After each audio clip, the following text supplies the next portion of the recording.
नमस्कार दोस्तों, मेरा नाम है रोहित और मैं आपको फिजिक्स का ट्यूशन पढ़ाने वाला हूं अपने इस यूट्यूब चैनल में।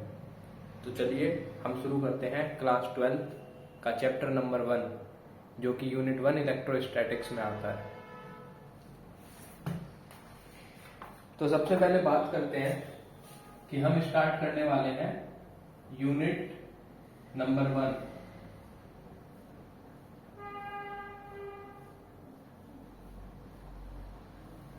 जिसका नाम है इलेक्ट्रोस्टैटिक्स।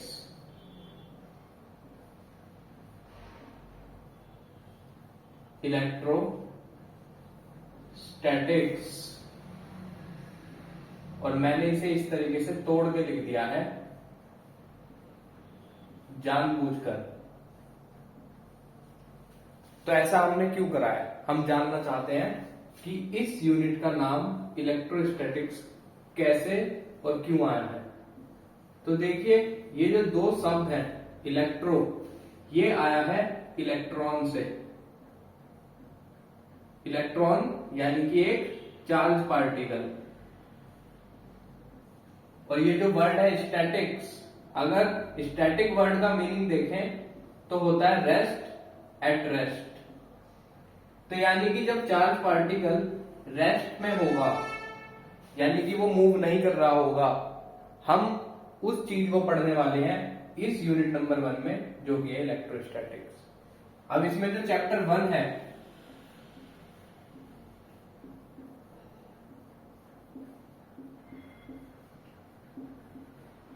हम उसे पढ़ेंगे यहां पे। और चैप्टर 1 का नाम है पूरा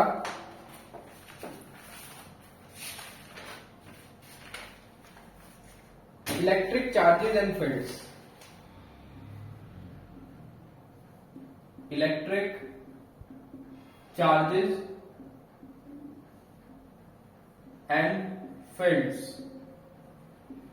तो हम जानेंगे कि इलेक्ट्रिक चार्ज क्या होता है और इलेक्ट्रिक चार्जेस के द्वारा बनाया जाने वाला इलेक्ट्रिक फील्ड क्या होता है और किस तरह से काम करता है। तो सबसे पहले हम बात कर लेते हैं कि इलेक्ट्रिक चार्ज क्या है।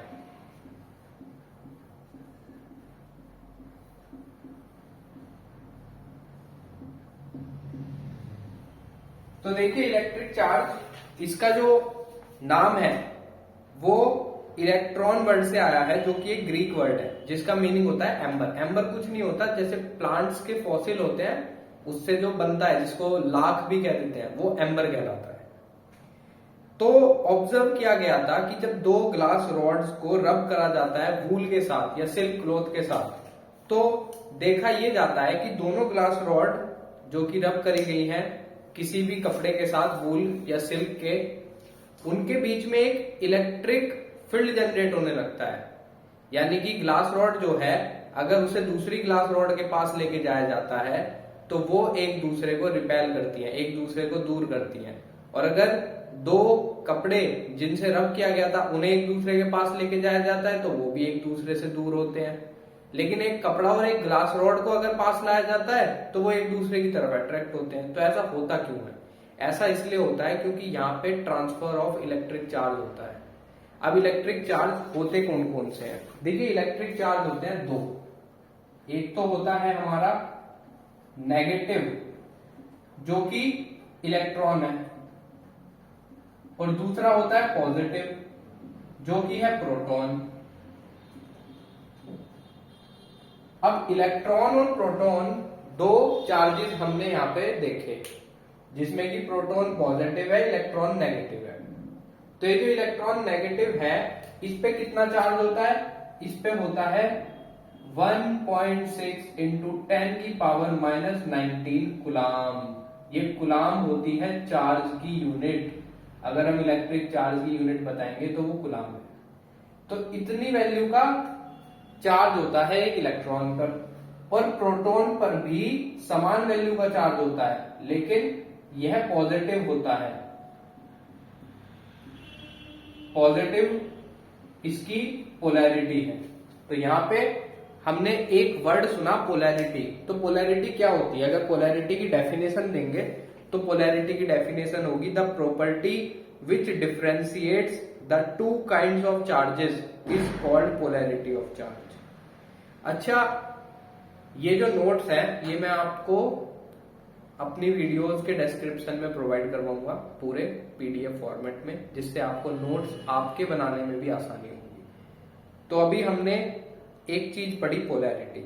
अब दूसरी चीज होती है, एक छोटी सी लाइन है जिसको अगर आप लिखना चाहें तो लिख सकते हैं, like charges repel and unlike charges attract each other.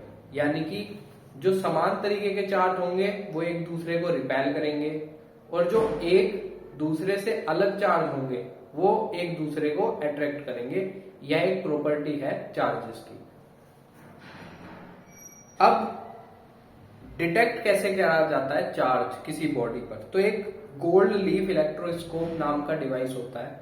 कुछ नहीं होता, उसमें एक पतली सी गोल्ड की लीफ यानी कि एक पतली सी परत होती है, बिल्कुल हल्की सी। गोल्ड सबसे ज्यादा डक्टाइल होता है, इसलिए उसको एक बहुत ही पतली शीट में बनाया जा सकता है। तो उसको अगर किसी रॉड के साथ टांग दिया जाता है, मतलब ऐसे हैंग कर दिया जाए और उस रॉड को चार्ज करा जाए, तो देखा यह जाता है कि जो गोल्ड लीफ होती है उस पर चार्ज आता है, और दो लीफ जो होती है वो एक दूसरे से रिपेल होनी शुरू हो जाती है, यानी कि एक दूसरे से दूर भागती है। तो हमें पता लग जाता है कि जो बॉडी है उसने चार्ज ट्रांसफर करा है गोल्ड लीफ पर। तो ये होता है किसी गोल्ड लीफ इलेक्ट्रोस्कोप में। अच्छा, अब दो तरीके के मटेरियल होते हैं, एक होता है कंडक्टर और दूसरा होता है इंसुलेटर। आप सब लोग जानते हैं कंडक्टर वो होते हैं जिनके अंदर इलेक्ट्रिसिटी आसानी से चल पाती है, यानी कि इलेक्ट्रिसिटी पास हो सकती है, और इंसुलेटर वो होते हैं जिनके अंदर इलेक्ट्रिसिटी आसानी से नहीं चल पाती है। लेकिन यहाँ पे एक छोटी सी चीज है जो हमारे काम की है, जो अब हमें याद रखनी है। कंडक्टर्स में हम कहेंगे कि उनके पास में फ्री इलेक्ट्रॉन्स होते हैं, उनके पास फ्री चार्ज होता है। फ्री चार्ज का मतलब जो कि फ्रीली मूव कर सकता है, तो उसको हम कंडक्टर कहेंगे जिसके अंदर फ्री चार्जेस होंगे। और जिसके अंदर फ्री चार्जेस नहीं होंगे, यानी कि उसके अंदर किसी प्रकार का कोई भी ऐसा चार्ज पार्टिकल नहीं है जो मूव कर सके, उसको इंसुलेटर कहा जाएगा। एक तीसरा मटेरियल और होता है जो इन दोनों के बीच में आता है, जिसको सेमीकंडक्टर कहा जाता है। यह सेमीकंडक्टर एक कंडक्टर की तरह बिहेव कर पाता है कुछ जब हम इसकी प्रक्रिया करते हैं, यानी कि कुछ ऐसी पर्टिकुलर कंडीशंस के अंतर्गत वो एक कंडक्टर की तरह बिहेव करता है। सेमीकंडक्टर आपके मोबाइल्स में होते हैं, चिप्स वगैरह जो बनी होती हैं वे सब सेमीकंडक्टर की ही बनी होती हैं, मदरबोर्ड में सेमीकंडक्टर है। तो ये सेमीकंडक्टर मटेरियल बिल्कुल अलग मटेरियल है, इसको हम जो चैप्टर्स आगे आएंगे उनमें पढ़ेंगे। चलिए अब आगे चलते हैं। तो अब एक छोटा सा टॉपिक आता है जिसका नाम है चार्जिंग बाय इंडक्शन। अब ये चार्जिंग बाय इंडक्शन क्या होता है वो देख लेते हैं।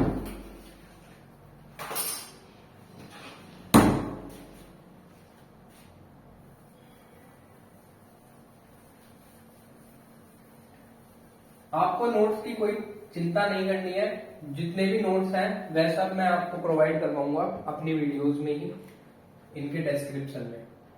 तो अब एक टॉपिक है चार्जिंग बाय इंडक्शन।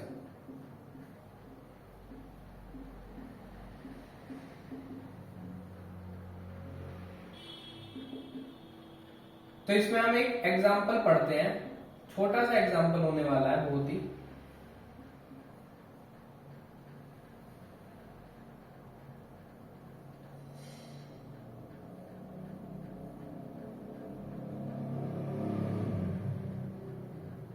ये दो हैं मेटेलिक स्फीयर, एक का नाम है ए, दूसरे का नाम है बी, और ये इंसुलेटिंग स्टैंड में रखे हुए हैं। इंसुलेटिंग स्टैंड यानी कि आप कह सकते हो वुड का, वुड के बने हुए स्टैंड पे हैं दोनों, ए और बी। अच्छा, अब हमने क्या करा, ये रखे थे इस प्रकार से, तो इनके पास एक रॉड लेके आते हैं। ये एक रॉड है और इस रॉड को हमने पहले से ही पॉजिटिव चार्ज कर रखा है, यानी कि इस रॉड के ऊपर जो चार्ज है वो पॉजिटिव है। अच्छा, ये ए और बी आपने ध्यान से देखेंगे तो ये दोनों के दोनों एक दूसरे से कांटेक्ट में रखे हुए हैं, एक दूसरे के साथ रखे हुए हैं, बिल्कुल चिपके हुए। ये रहा ए, ये रहा बी। अब देखो होगा क्या, हमने पढ़ा है कि जब अनलाइक चार्जेस होते हैं तो वो एक दूसरे की तरफ अट्रैक्ट होते हैं, और जो लाइक चार्जेस होते हैं वो रिपेल होते हैं। तो यहां पे हम पॉजिटिव चार्ज लाए तो इस ए और बी का जो नेगेटिव है वो इस तरफ अट्रैक्ट हो गया, तो यहाँ पे नेगेटिव चार्ज कलेक्ट हो गया इस प्रकार से। अच्छा, बी का, ए और बी का जो पॉजिटिव चार्ज था वो दूसरी तरफ चला गया क्योंकि वो रिपेल हो गया। ठीक है, अब ये होगी इसकी ये वाली कंडीशन, सेकंड कंडीशन। अब हमने आगे क्या करा, इन दोनों के बीच में दूरी बना दी।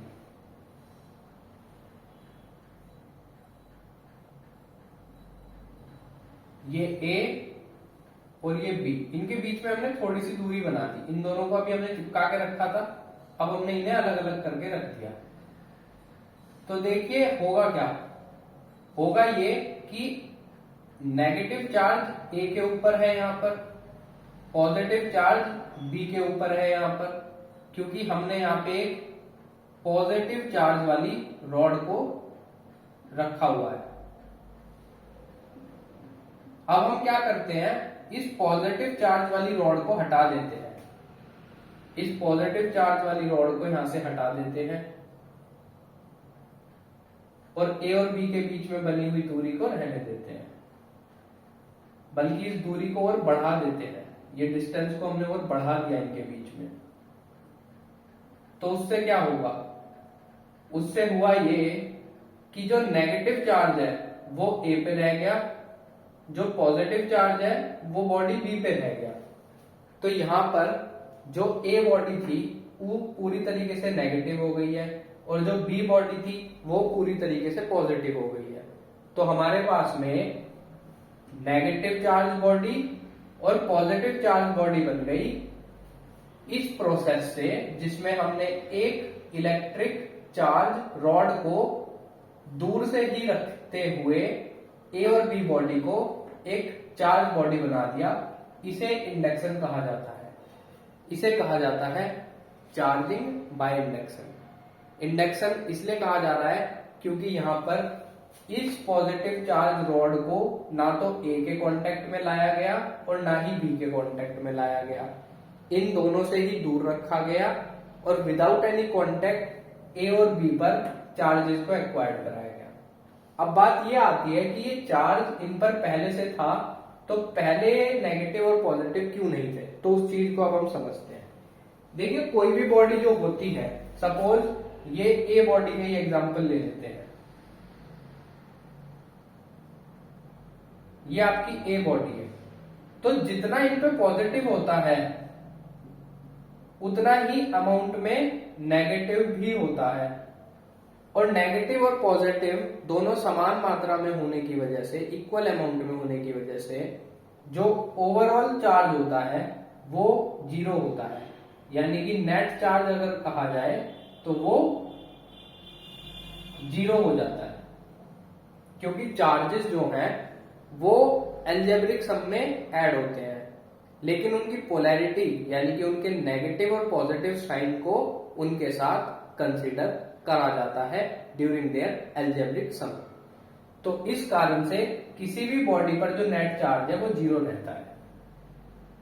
उस बॉडी को चार्ज करने के प्रोसेस होते हैं जो कि हमने पढ़ा, चार्जिंग बाय इंडक्शन, और दूसरा हो सकता है चार्जिंग बाय कंडक्शन। कंडक्शन जिसमें ग्लास रॉड को सिल्क क्लॉथ या वूल के क्लॉथ के साथ रब करा गया, तो उस डायरेक्ट कांटेक्ट की वजह से वहां पर उनके बीच में चार्ज का ट्रांसफर हुआ, तो वो एक तरीके का कंडक्शन माध्यम था। तो ये आपको समझ में आया होगा। अब आते हैं हम अपने अगले टॉपिक पर।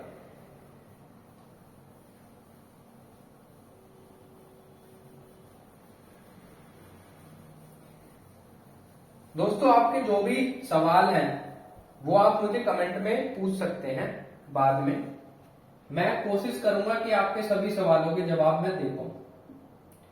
तो अब बात करते हैं बेसिक प्रॉपर्टीज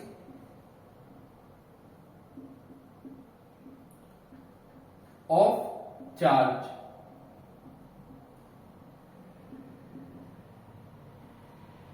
कि चार्ज की बेसिक प्रॉपर्टीज क्या है। तो इसमें पहली आती है एडिटिविटी ऑफ चार्ज।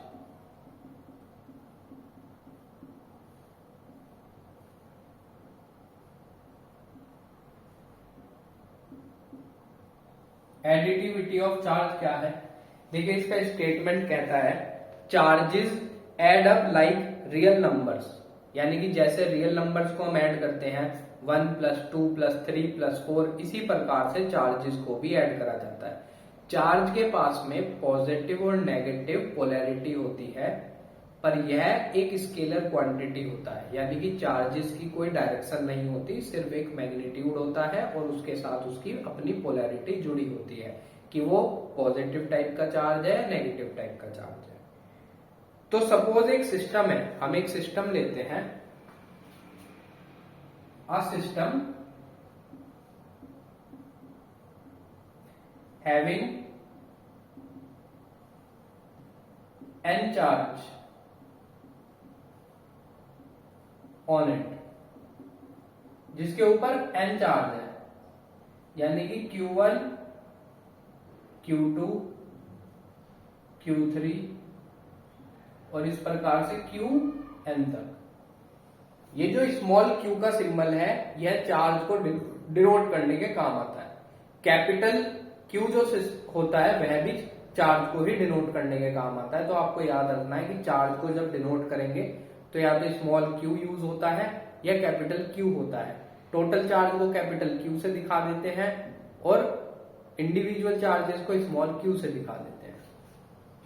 तो अगर आपसे कहा जाए कि टोटल चार्ज कितना होगा उस सिस्टम का, कि टोटल चार्ज बताइए उस सिस्टम पे कितना है, तो आप क्या करेंगे, आप इन्हें ऐड कर देंगे, Q1 + Q2 + Q3 and so on up to Qn। यह टोटल चार्ज पता लग गया।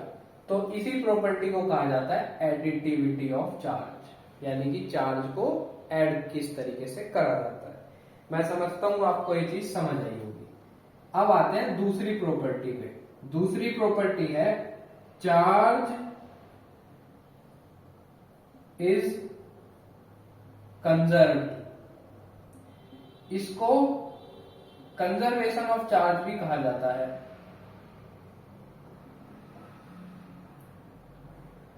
कंजर्वेशन ऑफ चार्ज, और यह काफी इंपॉर्टेंट प्रॉपर्टी है, यह हमें समझनी चाहिए कि इसमें होता क्या।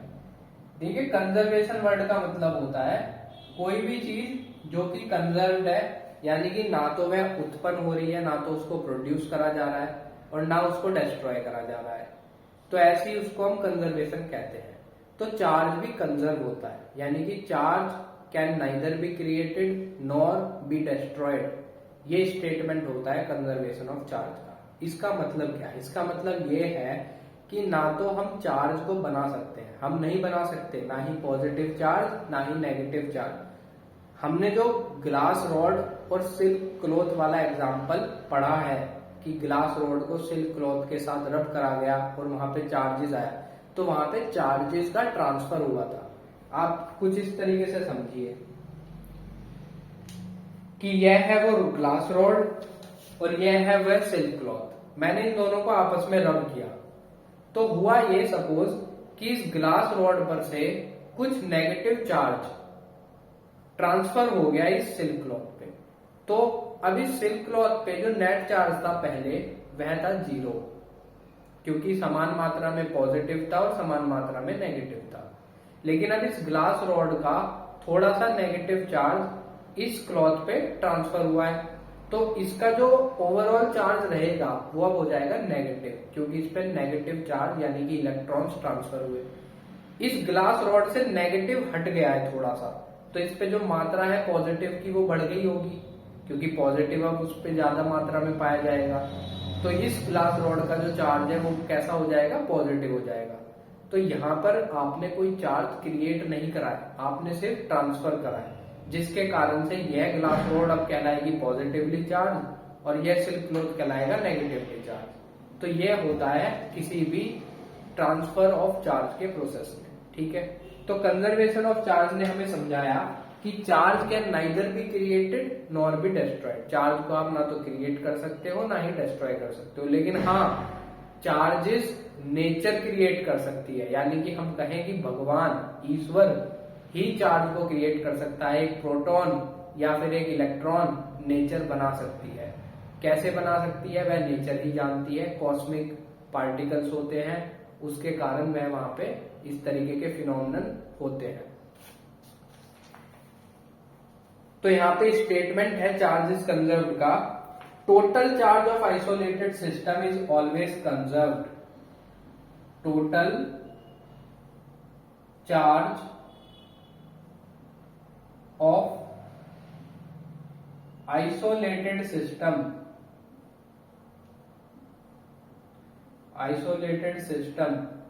Is conserved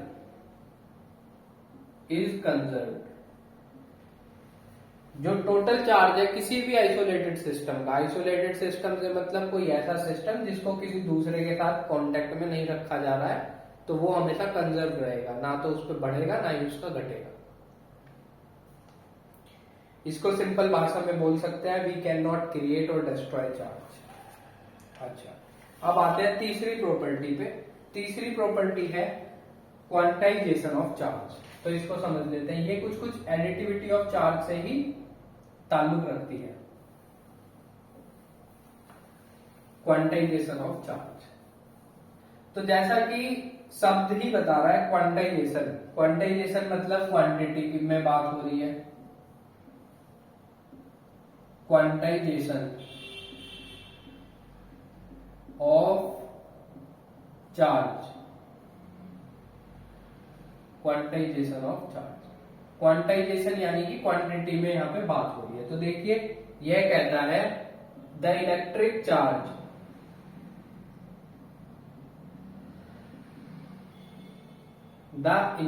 charge is always an integral multiple of small e, यानी कि चार्ज ऑफ इलेक्ट्रॉन या चार्ज ऑफ प्रोटॉन।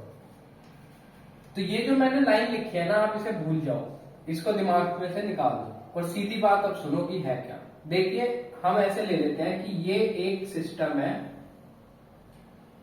इसके अंदर बहुत सारे चार्जेस हैं। ये Q1, Q2, Q3, Q4 charges हैं। Q1 सपोज एक इलेक्ट्रॉन है, Q3 भी एक इलेक्ट्रॉन है, Q4 एक प्रोटॉन है, Q2 भी एक प्रोटॉन है। तो अगर आपसे कहा जाए कि इन सब का टोटल चार्ज कितना होगा, तो आप क्या करेंगे? एडिटिविटी ऑफ चार्ज कहता है कि इन सबको प्लस करेंगे, हम इन सबको प्लस कर देंगे, ऐड कर देंगे। तो देखिए अगर आपसे कहा जाए कि टोटल चार्ज किसी भी बॉडी का कितना होगा, तो एक सिंपल सी बात है कि अगर हम उसके प्लस और माइनस यानी कि पोलैरिटी को एक तरफ रखते हैं, तो हम कह सकते हैं कि जितने चार्ज पार्टिकल है, suppose n number of charge particle है, उसकी मल्टीप्लाई कर दो एक चार्ज पार्टिकल के चार्ज से, यानी कि इलेक्ट्रॉन से कर दो या प्रोटॉन से कर दो, तो हमें पता लगेगा कि टोटल कितना है। तो यहां से एक छोटी सी बात निकल के आती है कि जो टोटल चार्ज होता है ना Q, उसे Ne फॉर्मूला कहा जा सकता है। यहां पे n एक इंटीजर है। n क्या है? यहां पे n है, यहां पे एक इंटीजर वैल्यू। ये इंटीजर कुछ भी हो सकता है, 2, 3, 4, 5। इस केस में जैसे 4 थे तो हमने कह दिया 4 इंटू ई, तो 4 इंटू ई टोटल चार्ज हो जाएगा। लेकिन एक कंडीशन है, कंडीशन ये है कि ये सारे एक जैसे होने चाहिए, यानी कि इस बॉडी पे अगर ये प्लस में 4 है तो 4 इंटू प्लस का ई इसका टोटल चार्ज बता देगा हमें। अगर नेगेटिव है सारे तो नेगेटिव बता देगा। तो यहां से हमें वो मिल गया कि क्वांटाइजेशन है चार्ज का, चार्ज जो है वो क्वांटिटी में है। अब सपोज इस पे एक बढ़ा दिया आपने चार्ज, तो एक चार्ज बढ़ा दिया तो या तो उसे प्लस कर दो या यहाँ पे n की जगह जो पहले 4 था उसे 5 कर दो, 5 इंटू ई कर दो। तो यहाँ से n इंटीजर बढ़ाने पर आप चार्ज भी बढ़ा रहे हो। तो यहां से आपको एक चीज और पता लग गई कि जो बेसिक यूनिट होती है चार्ज की, वो बेसिक यूनिट जो है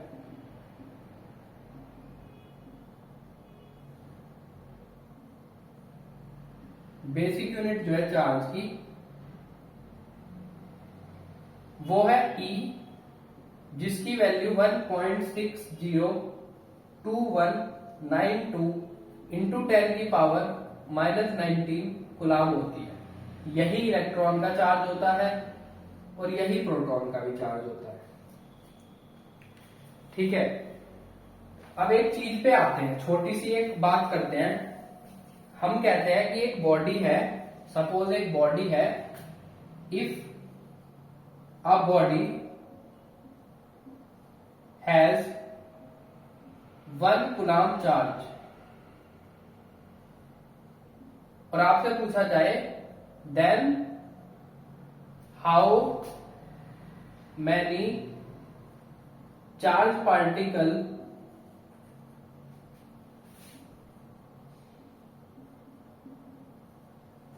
आर ऑन दैट बॉडी, कि उस बॉडी में कितने चार्ज पार्टिकल है, फिर आपसे ये पूछा जाए तो देखिए वो कैसे निकालेंगे। आपको दिया गया है कि Q की वैल्यू है 1 कूलम, और आपको पता है कि एक चार्ज पार्टिकल का चार्ज है 1.6 इंटू 10 की पावर -19 कूलम। ये वैल्यू हमने यहां से निकाली, पता लग गई है। तो आपको करना क्या है, आपको बताना है कि कितने चार्ज पार्टिकल है। तो अभी हमने एक छोटा सा फॉर्मूला पढ़ा, Q is equal to NE।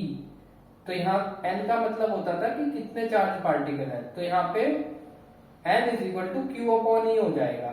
Q की वैल्यू आप रख दोगे 1 कूलम, ठीक है, और E की वैल्यू रख दोगे आप 1.6 इंटू 10 की पावर -19 कूलम।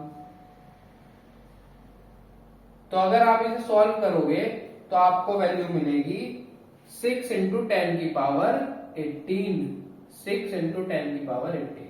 तो यानी कि एक कूलम में कितने चार्ज पार्टिकल है, 6 इंटू 10 की पावर 18 है। मुझे लगता है आपको ये चीज समझ में आई होगी, आप इसे नोट कर सकते हैं।